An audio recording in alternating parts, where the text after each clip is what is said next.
6, je crois bien que je pense. Voilà, vous aurez tout le temps des gens dessus, quelles que soient les années, quel que soit le temps. Dans 10 ans, il sera toujours là à mon avis. Et voilà, donc il y a des mises à jour très fréquentes. Donc pas d'inquiétude à avoir, vous vous lasserez pas. Ils rajoutent souvent des animaux comme les abeilles, les lapins, tout ça, des monstres, et voilà. Donc de quoi faire de la survie. Si vous voulez faire un monde survie créatif comme je vous l'ai dit, vous pouvez aller sur des serveurs avec vos amis pour faire des bedrock, tout ça. Non, franchement c'est bien. Il y a même du roleplay qui est fait sur Minecraft en ce moment. C'est assez intéressant. Donc voilà, jeu classique. Ok, vous l'avez déjà. Ça m'aurait étonné que vous ne l'ayez pas. On enchaîne sur du classique. GTA 5. Je vous propose avant que le 6 sorte, on sait toujours pas quand mais il va sortir. GTA 5 indémodable. Ça fait une décennie qu'il est là le jeu, quasiment, voire plus je crois. Vous êtes dans un monde ouvert, donc vous faites ce que vous voulez. Vous pouvez aller dans l'armurerie, dans les bars, etc. Il y a un mode histoire bien évidemment avec des personnages principaux comme Trevor, etc. Donc vous pouvez faire cette histoire, ou alors vous pouvez aller en ligne où vous affrontez les joueurs sur des courses, etc.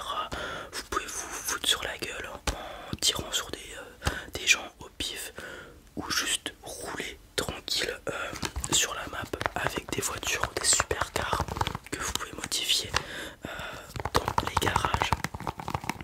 Alors il me semble que sur le GTA en ligne il y a des niveaux. Les niveaux vous permettent d'acheter des nouvelles armes ou des customs. Et en ligne il y a aussi des missions qui vous permettent, c'est le moyen d'accumuler de l'argent le plus rapidement possible entre guillemets, même s'il y a d'autres moyens. Voilà, pareil, il y a la possibilité de faire du RP sur GTA 5 aussi. Voilà, après ça à vous de voir.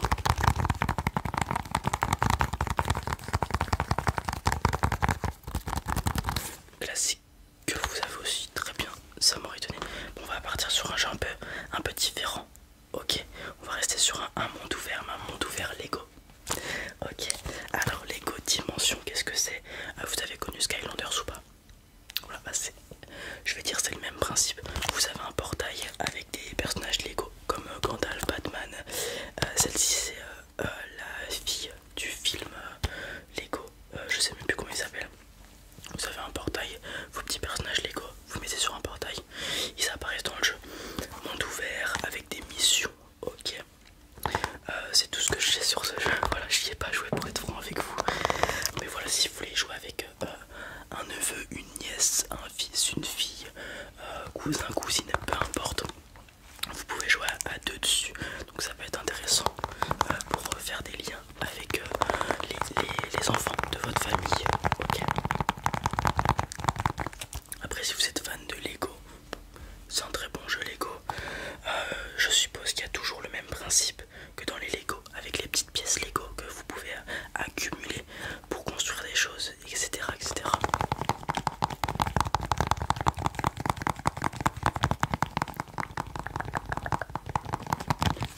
J'essaie de regarder ce qu'il y avait derrière.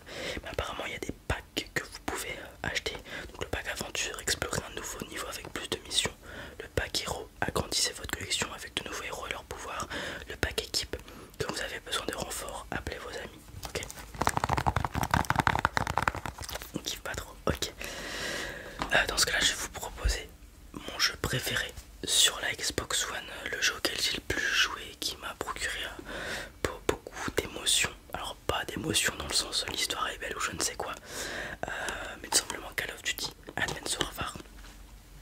C'est un Call of Duty assez spécial parce que c'est un Call of Duty qui est très peu apprécié de la communauté Call of Duty, même si maintenant il commence à retrouver des beaux jours, j'ai envie de dire.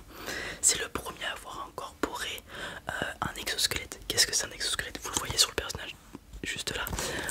C'était quelque chose qui vous permettait de faire des doubles sauts ou des dashs, ce qui n'était pas commun à l'époque. Les Call of Duty c'était toujours voilà, un homme, un humain tout simplement avec une arme. Généralement ça se passait toujours dans l'époque actuelle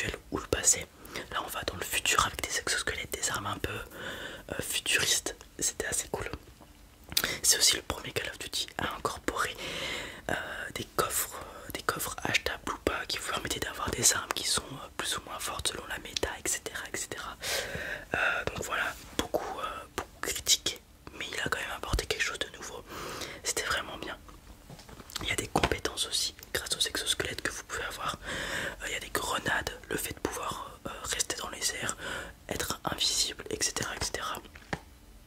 Ok, sinon c'est un Call of Duty classique. Il y a tous les modes de jeu classiques, capture de drapeau. Il y avait un mode qui était vraiment intéressant, c'était une sorte de Quidditch. Vous devez ramasser une balle, il y avait une balle au centre de la map et vous deviez aller marquer dans le camp adverse. Si vous marquiez en tirant, c'était un point. Si vous rentrez dans le but, c'était 2 points, quelque chose comme ça. Mode très fun, ok. Match à mort, mais les générales classiques, ok. Vraiment, mon Call of Duty préféré, vraiment excellent. Je vous le recommande si vous n'y avez jamais joué. Vous n'êtes pas fan de Call of, ok, pas de soucis. On va combiner le jeu d'avant et celui-ci. On va être sur un FPS, monde ouvert, Destiny 2. Alors Destiny 2, c'est un très bon jeu parce que Destiny est un jeu qui a une communauté assez riche, voilà, avec des fans qui sont vraiment là pour aider le jeu, la communauté. Vous retrouverez plein de vidéos sur YouTube s'il faut, des forums communautaires sur Reddit par exemple ou d'autres trucs. Donc c'est un monde ouvert, vous avez des missions, des choses à faire, vous avez un personnage qui monte en niveau, qui monte en puissance et vous augmentez les missions petit à petit. Ok, donc c'est un FPS dans un monde un peu futuriste puisqu'il y a des planètes, des vaisseaux, tout ça, où vous faites augmenter votre niveau de votre personnage, ce qui fait augmenter les difficultés des niveaux, etc. etc. Vous pouvez jouer seul, avec des gens random, des amis, etc. Vraiment très cool ce jeu. Il y a aussi bien évidemment un multijoueur compétitif, donc où juste c'est la même chose que Call of, match à mort, des choses comme ça, ok. Ou alors vous faites le mode histoire avec bien évidemment de la coopération comme il le faut, ce que je vous ai dit juste avant, avec des joueurs random ou pas, ok. Voilà, une histoire très riche, un personnage que vous pouvez faire évoluer avec différentes armes, etc. Quand vous trouvez l'arme que vous préférez.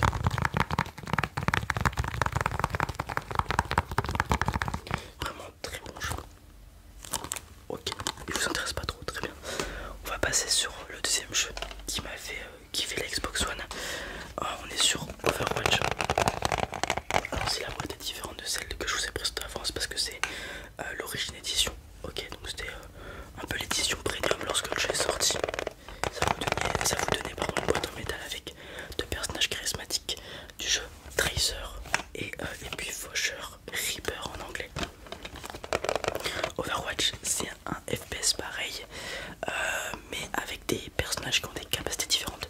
Il y a des tanks, des attaquants, des défenseurs, des soutiens, etc. etc. Donc chacun sa propre caractéristique, ses propres capacités. Il y a tout plein de persos différents. Vous trouverez forcément celui qui vous convient. Il y a des persos qui sont ajoutés assez fréquemment. Je dirais pas tout le temps, mais assez fréquemment. Je pense que il y en a 1 ou 2 par an qui est ajouté. Ça permet de la nouveauté, de la diversité. Super, il y a plein de modes de jeu, capture de points, convoi, etc., etc. Il y a aussi des modes qui sont pas compétitifs, match à mort, mêlée générale, etc. pour vous échauffer, des choses comme ça. Voilà.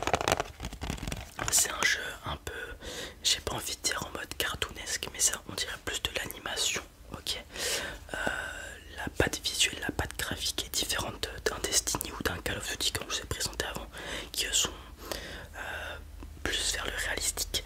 Là on est vraiment sur de l'animation presque. Voilà. De toute façon ils font beaucoup. Il y a vraiment un univers autour d'Overwatch avec des personnages qui ont des histoires. Il y a beaucoup d'animations, de petits courts métrages, des personnages qui sont excellents. Je vous invite à les voir. Des fois c'est pour inaugurer des personnages, les présenter, comme Sombra, voilà, qui était vraiment excellent à l'époque. Voilà. Vous aimez pas trop le style cartoonesque, ok.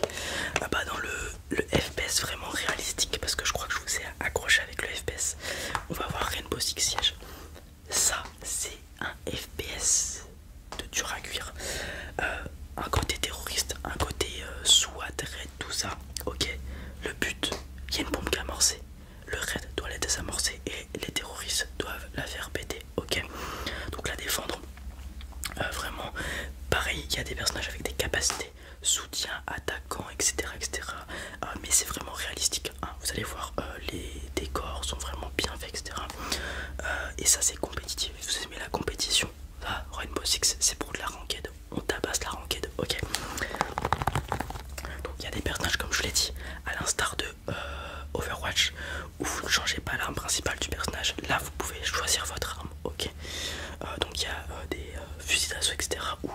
pistolet aussi, bien évidemment. Il y a plein de persos, comme je vous l'ai dit. Vous trouverez forcément celui qui vous convient, que ce soit en attaque ou en défense. Ok. Alors c'est un jeu, c'est pas comme Overwatch ou Call of Duty où c'est très rapide, c'est un peu un style de jeu un peu plus lent.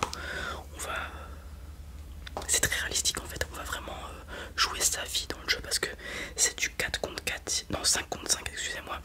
Lorsque vous perdez un membre, c'est colossal par rapport à Overwatch ou Call of où vous pouvez respawn, hormis le recherche et destruction sur Call of Duty. Donc votre vie lors du round est très important parce que ça se joue par round. Donc on va un peu plus camper, des choses comme ça. Là c'est vraiment réel. Dans la vraie vie on serait pas comme sur Call of à foncer partout